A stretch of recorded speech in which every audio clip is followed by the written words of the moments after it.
Okay, so this is the last step I do.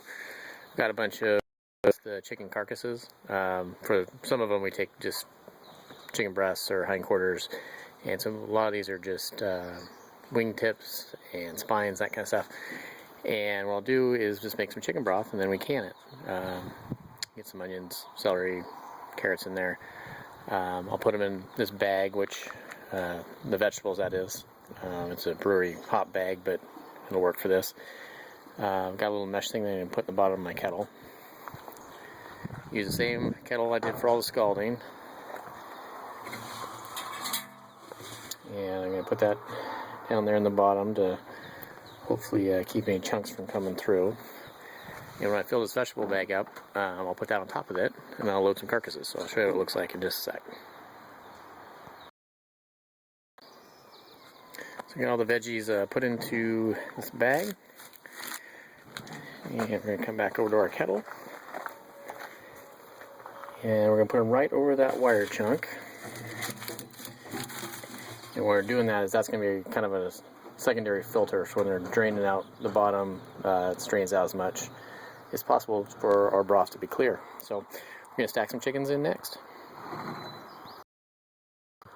So I've taken probably 8 or 10 carcasses and just stack them up on top of that bag.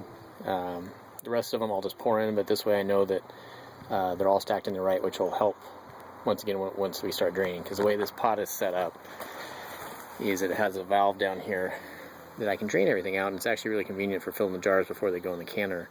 If you're doing a standard pot that doesn't have this scenario, this last step doesn't really matter because you're going to be siphoning off the top anyway. But anyway, we'll dump the rest in and move on to the next step.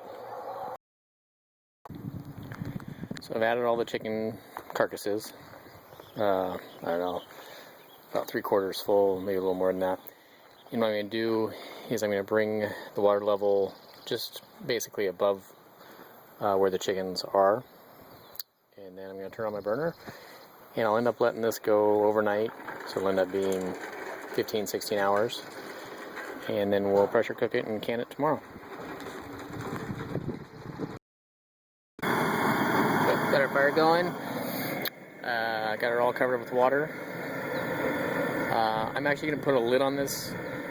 Normally you wouldn't do that if you're making broth or stock, but since this is outside, I don't want any bugs or flies or a bird to poop in it or something. So I'm going to cover it up, and we'll check back on it in a little while.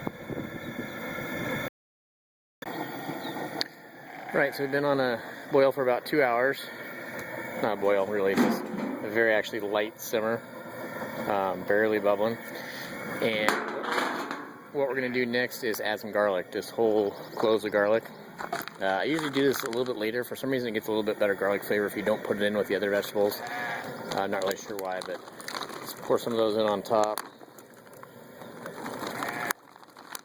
I don't know what that is, probably almost a pound maybe.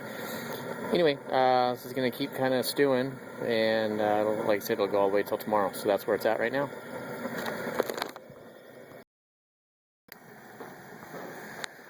Okay, so still cruising along on a pretty good simmer here. This is about what it should look like on a simmer. Just a little bit of bubbles. You start seeing all of your fat rise, and most importantly, at this point and from here on out, really in the whole process, you don't want to stir at all. It's kind of tempting to want to paddle things around in there, but the more you do that, the more little bits and protein and stuff gets mixed into your liquid. So ideally you just leave it alone, and there'll be kind of a raft form at the top with all of the solids, and so when you drain it out, those will be left in the pot versus going into your broth.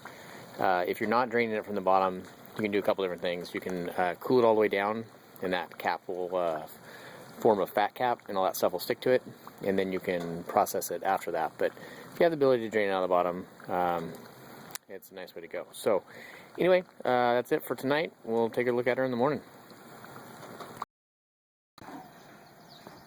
Okay, we're on to the next day here.